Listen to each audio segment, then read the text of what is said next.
పూరా లోకల్. భూములకు రెక్కలస్తే బకాసురుల దృష్టి పడుతుంది. అది ప్రభుత్వ భూమి అయినా సరే, ప్రభుత్వ కన్స్ట్రక్షన్ అయినా పర్లేదు, అదే లేదంటే భూములకు సంబంధించిన దస్తావేజులు మాయం చేసిన మాయమైన దాఖలాలు కూడా అయినా పర్లేదు. మొత్తానికి భూ బకాసురులకు కాదేది అనర్హం అన్నట్టుగా అవుతుంది. ప్రస్తుతం మనం కరీంనగర్ జిల్లాను ఒక గ్రామ పంచాయతీ నన్ను కాపాడండి అంటూ వేదుకుంటున్న పరిస్థితి మనం చూడొచ్చు. శివారును ఆనుకొని ఉన్న బొమ్మకల్ మేజర్ గ్రామ పంచాయతీ సంబంధించిన గ్రామ పంచాయతీ కథ ఇప్పుడు మనం తెలుసుకుందాం. దాదాపు దశాబ్ద కాలంగా కరీంనగర్ ఆనుకొని ఉన్న మేజర్ గ్రామ పంచాయతీ పొజిషన్ నుంచి మొన్నటికి మొన్న కార్పొరేషన్లో కలిసిన గ్రామ పంచాయతీ బొమ్మకల్కి సంబంధించిన ఒక బిల్డింగ్ వివాదం ప్రస్తుతం ఇప్పుడు చర్చగా మారింది. దీనికి సంబంధించిన విషయాలు తెలుసుకునే ముందు వెల్కమ్ టు పూరా లోకల్ న్యూస్. నేను మీ మధుకర్ రెడ్డి.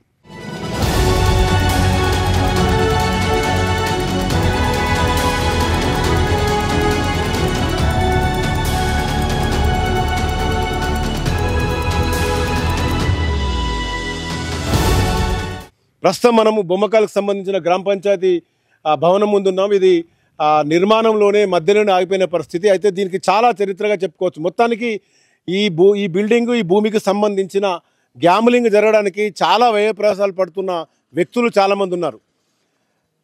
దీనికి ఒక చరిత్ర ఉంది. ఈ భూమి ఒక ప్రైవేటు ల్యాండ్ నుంచి లీజు తీసుకున్న తర్వాత లేఅవుట్ చేస్తున్నప్పుడు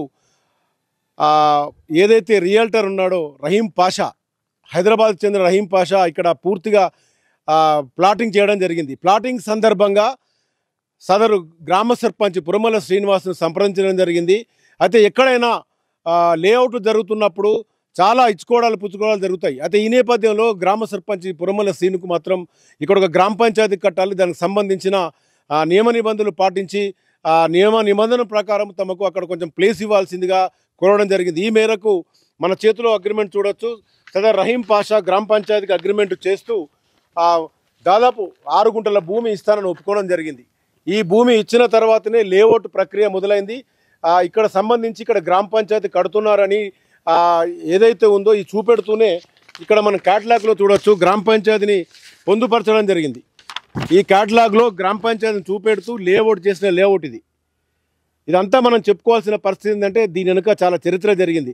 ఇందులో గ్రామ పంచాయతీ చూడొచ్చు, గ్రామ పంచాయతీ ఆఫీసిన అగ్రిమెంట్ చూడొచ్చు. ఇదంతా నడిచిన తర్వాతనే ఇక్కడ కోటాను కోట్ల రూపాయలు తారుమారై సామాన్యులు చాలామంది కూడా భూమిని కొనుక్కోవడం జరిగింది. ఇప్పుడున్న పరిస్థితి చూస్తే దీనిపైన చాలా వివాదం మొదలైంది. తాజాగా గ్రామ పంచాయతీని అమ్మేస్తున్నారంటూ వార్తలు వస్తున్న సందర్భంగా అసలు ఏం జరిగిందని తెలుసుకోవడానికి ఇక్కడ గ్రౌండ్ రిపోర్ట్ చేయడం జరిగింది. అయితే ఇక్కడ మనకు తెలిసిన విషయాలు చాలా ఆశ్చర్యంగా ఉన్నాయి. మనం ప్రస్తుతం ఈ గ్రామ సర్పంచ్ మొన్నటి వరకు తాజా మాజీ పురమల శ్రీనివాస్ ఉన్నాడు. ఈ బిల్డింగ్ కట్టడానికి కూడా కారణం అదే. అయితే ఇక్కడ ఏం జరిగింది, అసలు రహీం పాషా అనే వ్యక్తి చేసిన గ్యామ్లింగ్ ఏంది అనేది తెలుసుకునే ప్రయత్నం చేద్దాం.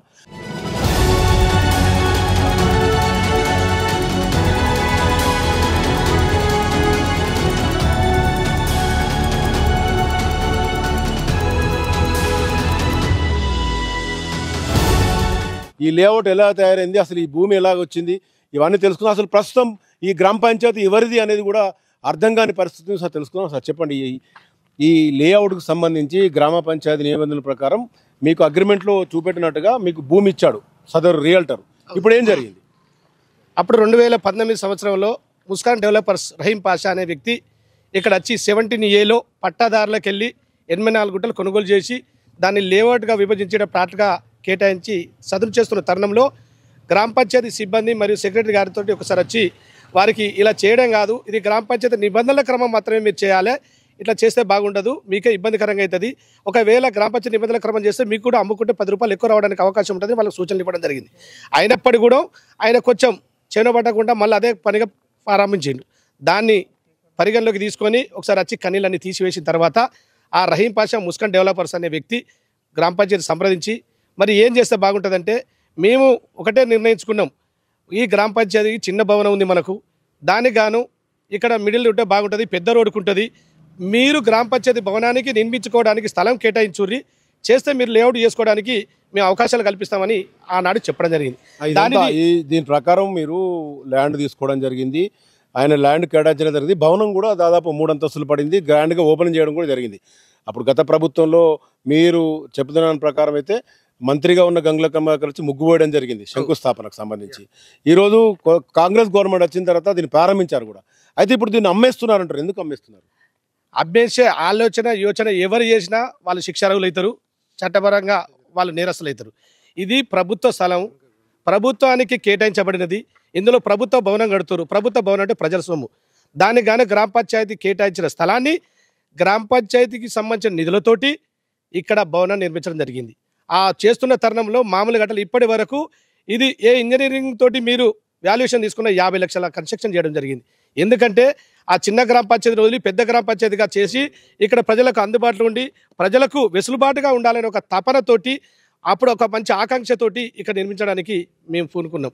ఆ సందర్భంలో డబ్బులు వచ్చినా రాకున్నా కాంట్రాక్టర్ను కొంచెం ప్రెషర్ చేసి చూడుబోయి ఎట్లనే చేసి మా పీరియడ్లో 2024 లోపు మా పీరియడ్ ఉంటుంది కాబట్టి ఈ భవనాన్ని ఓపెన్ చేసి అక్కడ జెండా ఎగరేయాలి అని వారికి కొంచెం ఆలోచన తెలియపరిచి వారి ద్వారా 50 లక్షలు ఇచ్చించి ఈ బిల్డింగ్ నిర్మించడం జరిగింది. అందులో మాత్రం అతనికి వచ్చింది మాత్రం 11 లక్షలు. మిగిలిన డబ్బులు కాంట్రాక్టర్ సమస్య పక్కన పెడదాం. ఇప్పుడు ప్రజల కోసం కేటాయించిన ఈ భవనాన్ని మీకు ఏదైతే రహీం పాషా అమ్మిన భూమి అంటే అగ్రిమెంట్ చేసిన భూమి ఇప్పుడు అమ్మేశారని తెలుస్తున్నది. ఇప్పుడు దానికి సంబంధం ఏముంది? ఇప్పుడు అతను మేము ఏమయ్యా 2019లో ఇక్కడ ప్రారంభించిన పనులు మరి దానికి గాను ఎవరో రిజిస్ట్రేషన్ చేస్తారంటవి. మరి రిజిస్ట్రేషన్ హోల్డర్లు సౌదీలా, అరేబియాలా లేకుంటే దుబాయ్లో ఉన్నారంటవి. వాళ్ళందరూ రావడానికి టైం పడుతుంది కదా. మరి మేము ప్రారంభిస్తున్నామని అప్పుడున్న మంత్రివర్యులు మన గంగుల కమలాకర్ తోటి భూమి పూజ చేసి ప్రారంభించడం జరిగింది. దాని తర్వాత కూడా ఆయన రిజిస్ట్రేషన్ చేయమంటే మాటలు దాటవేసుకుంటూ ఆగా అనే తరుణంలో మాకు చిన్న డౌట్ వచ్చి అతని తోటి సెక్రటరీ పేరున ఈ భూమి అగ్రిమెంట్ చేయడం జరిగింది. ఇందులో మేము నిర్మించుకొని గ్రామ పంచాయతీ అని మనకు చెప్పడం జరిగింది. దానికి గాను వారు పెట్టిన క్యాట్లాగ్లో కూడా గ్రామ పంచాయతీ భవనంగా చూపించి వారి మిగిలిన ప్లాట్లు అమ్ముకోవడం జరిగింది. ఇందులో భాగంగా చేస్తున్న తరుణంలో ఇక్కడ బిల్డింగ్ అవుతున్న ఆ ఆలోచన విధానంలో అతను ఒక దుర్బుద్ధితోటి దీనిని ఇంకా నేను చెయ్యలే కదా అని వాళ్ళు వచ్చిన వాళ్ళతోటి ఎవరికో ఆన్లైన్ ద్వారా తప్పుడు కాగితాలు సృష్టించి వాళ్ళకి రిజిస్ట్రేషన్ చేయించడం జరిగింది. ఇది సమంజసం కాదని ఆనాటి నుండి ఈ నేటి వరకు నేను ఎప్పటికప్పుడు నేను పిటిషన్లు ఇచ్చుకుంటూ అధికారులకు చెప్పుకుంటూ నేను ఫాలోఅప్ చేస్తూనే ఉన్నా. మొన్న 2024 4వ తారీఖు 3వ నెల 2024 రోజు అప్పుడున్న సిపి మహంతి గారికి, అదేవిధంగా ఇప్పుడున్న కలెక్టర్ సత్పతి మేడం గారికి, అదేవిధంగా అప్పుడున్న డిపిఓ గారికి నేను రిప్రజెంట్ చేసిన ఇటువంటి గ్రామ పంచాయతీ సంబంధించిన భవనాన్ని ఎవరో దుర్మార్గులు కొంతమంది ఏదో తప్పుదారి పట్టించి దాన్ని ఏదో ప్లాన్ చేయబోతారు. కాబట్టి దయచేసి భవనం కాపాడాలి విధానంలో మీరు కూడా పార్టిసిపేట్ అయితే బాగుంటుంది సార్. దీని గాను భవనం నిర్మించడం 26వ తారీఖు 2024 సంవత్సరంలో జనవరిలో దీన్ని ఇక్కడ ప్రారంభించి జెండా ఎగరవేయడం కూడా జరిగింది. దాని గాను కొన్ని కార్యక్రమాలు కూడా రైతు సదస్సులు అయితేనేమి, ఆశా వర్కర్లకు సంబంధించిన మీటింగ్లు అయితేనేమి ఇక్కడ ప్రతి ఒక్క మీటింగ్ చేసుకుంటూ మరియు గ్రామ పంచాయతీ సంబంధించింది మొత్తం ఇక్కడ తీసుకొచ్చి మీరు ఇలా పొందుపరచూరి ఆ బీరువాలు గిట్ట అంటే అప్పటి నుంచి ఇప్పటి వరకు కొంతమంది. ఇప్పుడు మీరు చెప్పిన దాన్ని బట్టి చూస్తే మీరు సర్పంచ్గా ఉన్నప్పుడు నిర్మించిన ఈ భవనాన్ని మీరు కాపాడే ప్రయత్నం చేశారు. అయితే ఇప్పుడు ప్రస్తుతము మీకున్నది రియల్టర్ దగ్గర నుంచి ఉన్నది అగ్రిమెంటు, కానీ ఆల్రెడీ దీనికి ఉన్న భూమిని అమ్మేయడం జరిగింది. మీరు గ్రామ పంచాయతీ నిధులు కొంత కేటాయించి కాంట్రాక్ట్తో పెట్టేది నిర్మాణం కూడా జరిగింది. ఇప్పుడు ఇది ఎవరు సొత్తు అనుకోవచ్చు? ఎట్టి పరిస్థితుల్లో ఒక్కసారి ప్రభుత్వానికి ఇచ్చిన సొమ్ము ప్రభుత్వాన్ని అవుతుంది. గ్రామ పంచాయతీకి చెందింది వాళ్ళు క్యాట్లాగ్ ద్వారా ఉంచారు, వాళ్ళకి మనకు అగ్రిమెంట్ చేసారు. దానికి గాను ప్రజల సొమ్ముతోటి గ్రామ పంచాయతీ సొమ్ముతోటి దీన్ని నిర్మించడం జరిగింది. ఈ నిర్మించింది ఏ రోజు వరకు ఆనాటి నుండి ఈనాటి వరకు నేటి నుంచి వచ్చే ఎప్పటి వరకైనా కానీ ఇది ప్రభుత్వానికి చెందింది. ప్రభుత్వం అంటే ప్రజలకు సంబంధించింది. ఇక్కడ ఈ భవనం ఏర్పరిచించో ఇంకొక మిగులుబడికి ఒక 10 లక్షల వర్క్ ఉంటుంది. ఈ 10 లక్షల వర్క్తో పూర్తి చేస్తే ఇక్కడ ఉన్న గోపాలపురం, బొమ్మకల్లు మరియు దుర్షేడు మరి చుట్టుపక్కల ఉన్న ప్రాంతాలకు అంటే దాదాపుగా ఒక 30,000-35,000 పాపులేషన్కు ఒక 20,000 ఓట్లకు ఇక్కడ ఇది ఒక భవనంగా నిర్మించుకుంటే చుట్టుపక్కల వారికి కరీంనగర్ రావడానికి ఇబ్బందికరంగా ఉన్న ఇక్కడ వచ్చి సమస్యలు పూర్తి స్థాయిలో తీర్చుకొని వెళ్ళిపోయే అవకాశం ఉంటుంది. కాబట్టి ఇక్కడ వార్డు భవనంగా పెడితే బాగుంటుందని మా ఆలోచన తెలియపరుస్తున్నాము. దీనిలో భాగంగా ఈ చేసిన కాంట్రాక్టర్ కూడా అప్పుడప్పుడు వచ్చి మా డబ్బులు మీరేం ఒత్తిడి చేస్తారు, డబ్బులు ఇప్పియపోతుంది అని ఆయన మమ్మల్ని కొంచెం ఇబ్బంది పెడుతుంది. కాబట్టి దీన్ని పరిగణలోకి తీసుకొని పెద్ద మనిషి చేసుకొని అతనికి ఎంతైతే ఇచ్చినామో మిగిలిన డబ్బు ఎంత ఉందో ఏదైనా స్పెషల్ పంటకి వెళ్ళి ఇప్పించి ఈ భవనాన్ని కాపాడే దానిలో మేము కూడా భాగస్వాములు అయితే ఎన్నటి కూడా ఇది వదిలిపెట్టేది లేదు. ఆలోచన లక్ష్యం గొప్పగా పెట్టుకున్న ఆ తపనతో పనిచేసే విధానం ఉన్న వ్యక్తులం. కాబట్టి ఈరోజు ఈ భవనం గ్రామ పంచాయతీ అంటే ఈరోజు కరీంనగర్ మున్సిపాలిటీకి సంబంధించింది.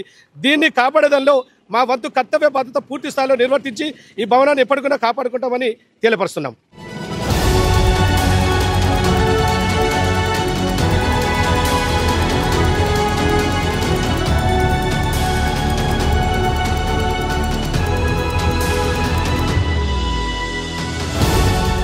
ఇది మొత్తంగా గ్రామ పంచాయతీ విషయానికి వస్తే డబ్బులు కేటాయించి ఓవైపు కాంట్రాక్టర్ డబ్బుల కోసం ఎదురుచూస్తున్న పరిస్థితి, మరోవైపు గ్రామ పంచాయతీకి సంబంధించిన ఎవిడెన్స్ చూస్తే కేవలం అగ్రిమెంట్ మాత్రమే ఉంది.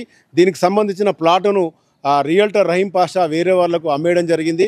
ఇదంతా అదే ఒకటి చూడొచ్చు, రిజిస్ట్రేషన్ జరిగినప్పుడు రిజిస్ట్రేషన్ శాఖ వాళ్ళు మధ్యంతరంగా వచ్చి ఇక్కడ ప్లాట్ను చెక్ చేయాల్సిన వాళ్ళు బిల్డింగ్ కన్స్ట్రక్షన్ ఉన్నప్పుడు కూడా ఓపెన్ ప్లాట్ కింద రిజిస్ట్రేషన్ చేయడం జరిగింది. అంటే కింద నుంచి మీద వరకు ప్రభుత్వ నిర్మాణానికి సంబంధించినది చూస్తేనే ఇన్ని అవకతవకలు ఉన్నాయి. ఒక సామాన్యుడు తన భూమికి సంబంధించిన ఇబ్బందులతోని ప్రభుత్వాన్ని ఆశ్రయిస్తే ఎన్ని కష్టాలు ఉంటాయో ఈరోజు బొమ్మకల్ గ్రామ పంచాయతీకి సంబంధించి కూడా అన్ని అవకతవకలు ఉన్నాయి. ఒక రియల్టర్ చేసిన గ్యాంబ్లింగ్ ఏదైతే ఉందో ఈరోజు ఈ బిల్డింగ్ ప్రశ్నార్థకంగా మారింది. ఇప్పటికైనా ఈ బిల్డింగు అసలు గ్రామ పంచాయతీకి చెందిందా లేకుంటే ఈ భూమి ఎవరికి చెందింది అంతా తేల్చాల్సిన అవసరం జిల్లా అధికారులకు ఉంది. మొత్తంగా ప్రస్తుతం బొమ్మకల్ ప్రజలు మాత్రం ఎదురు చూస్తున్నారు.